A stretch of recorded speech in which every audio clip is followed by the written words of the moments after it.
Hello, Sandy Level students. Hope you guys and girls are doing great today. I want to start by asking a question.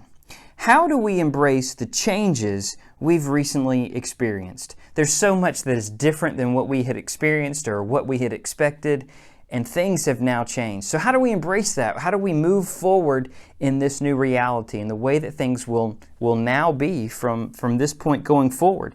Your schools are closed now until probably August, still uncertain if they will open then. You can hardly find a roll of toilet paper in the grocery store.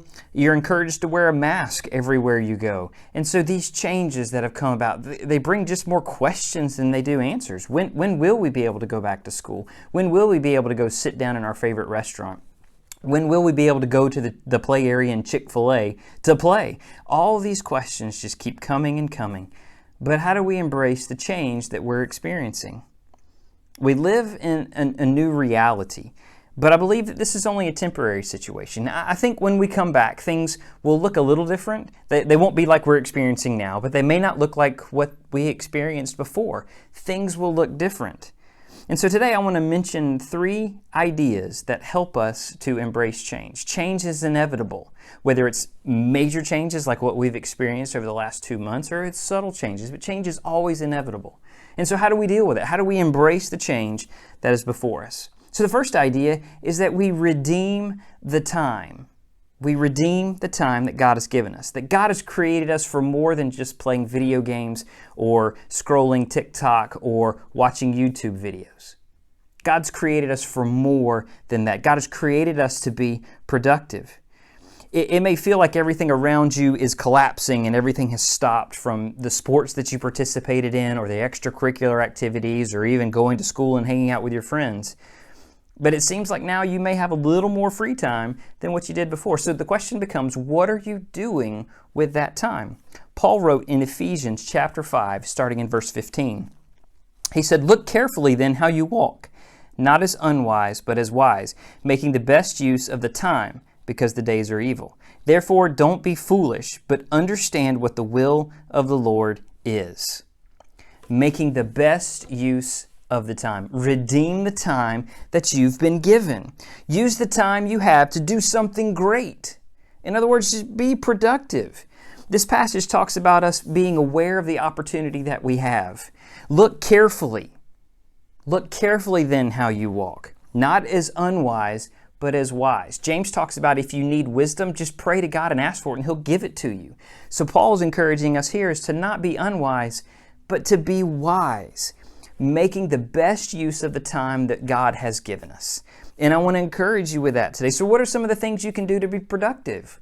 Well, you can take a walk, you can work out, you can start a prayer journal, you can make a bucket list of the things you would like to accomplish in your life over the next 20, 30, even 50 years. You can start a Bible reading plan. You could write letters to the elderly members of our church or to your grandparents. There's just a lot of things that we can do. But my prayer for you is that whatever you do, you would be productive. And that in the midst of this time that we are quarantined or isolated, that you would seek the Lord.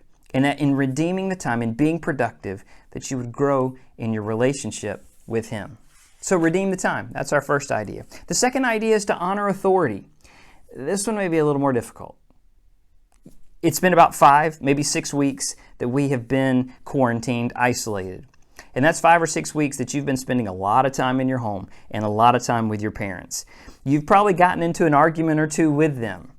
But I want to encourage you to honor the authority that God has placed on you. Everyone is on edge. Everyone's feeling stuck inside. Everyone wants to get out.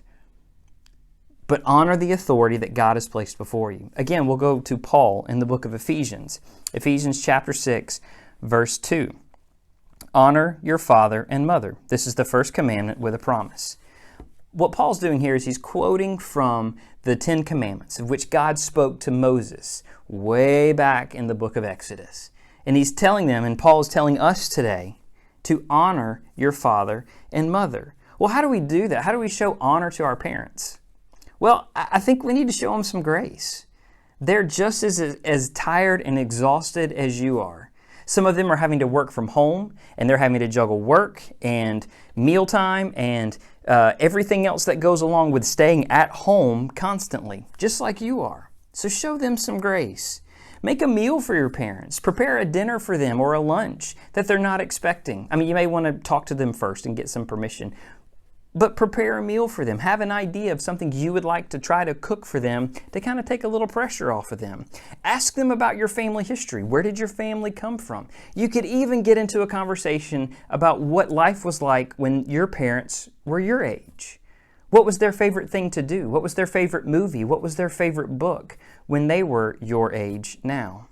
You could do a gigantic puzzle together, but find a way to spend time together as a family. Honor that authority that God has placed over you. Try to invest in your parents. Invest in loving your parents during this time of quarantine. So we redeem the time, we honor authority, and the last idea is that we look for blessings.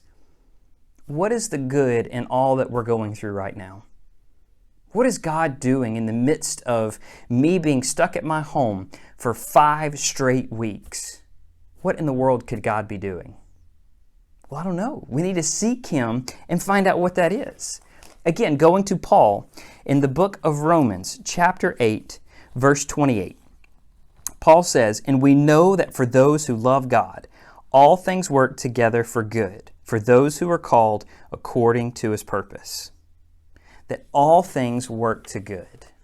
They may not be fun, they may not be enjoyable, but all things work to good for those who love Christ. If God causes all things to work together, then there's some meaning, there's some purpose that God can use this time of isolation and quarantine for His good. You can use Him to bring something good, and you can look to Him to bring something good out of this season of your life. So what are some ideas? How do we look for these blessings from God? Well, we can get ourselves balanced during this time. We can make sure that we're getting enough exercise and enough rest and enough good food inside of us. We can also practice solitude and not just isolation. Solitude is when we get alone with God for a purpose, or we get alone from everyone else in the world for a purpose, and that's to be with God. Whereas isolation is we're just getting alone, and because we don't want to be around other people. So when we are practicing solitude, then we're doing it on a purpose. We're getting alone with God for a purpose. It helps us to get mentally and physically balanced when we are spending that time in solitude with the Father. We need to take care of our needs. Again, going back to that rest and sleep and getting outside, getting that vitamin C that we need, vitamin D from the sunshine. It can be huge for us. It's a time for us now to look for those blessings of what God has done in creation. How God made the trees and the grass and the animals, sunrises and sunsets. And we can worship Him through that. And the last thing I think we can do in looking for blessings is that we can be a blessing for others. A moment ago when we were talking about redeeming the time, we said that we could write letters to those older members of our church or grandparents. We can be a blessing to other people. We can find a way to bless our family, find a way to bless our siblings, find a way to bless our parents. We are searching during this time for ways that God is blessing us. There can be some good in the midst of the chaos, in the midst of what's going on in the world. God can still do wonderful things. This time will pass. It's not going to last forever. Embrace the change, realizing that this is just temporary, and that while situations and circumstances around us may change, that we worship a God who never changes. But He may change you, and He may change you for the good. And we got to remember that God can take these seemingly hopeless situations, and He can enter into them, and He can change them. And He can change everything. That's the story of the gospel, that Jesus came into a hopeless world. He came into a world that needed something. And He became a child so that He could have His ministry, and so that eventually He would die and be resurrected for us, for you and for me, that we could have a relationship with the Father.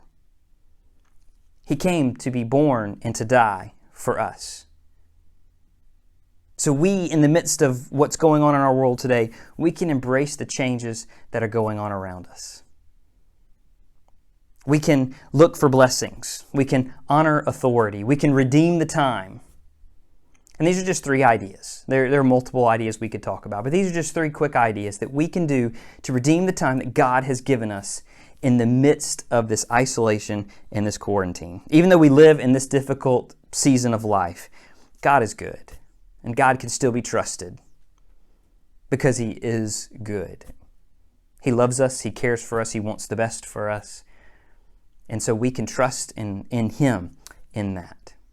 And that's my encouragement for you and for me today as we worship, as we live, as we try to do homework, that we can still worship God and love Him even in the midst of everything else going on around us.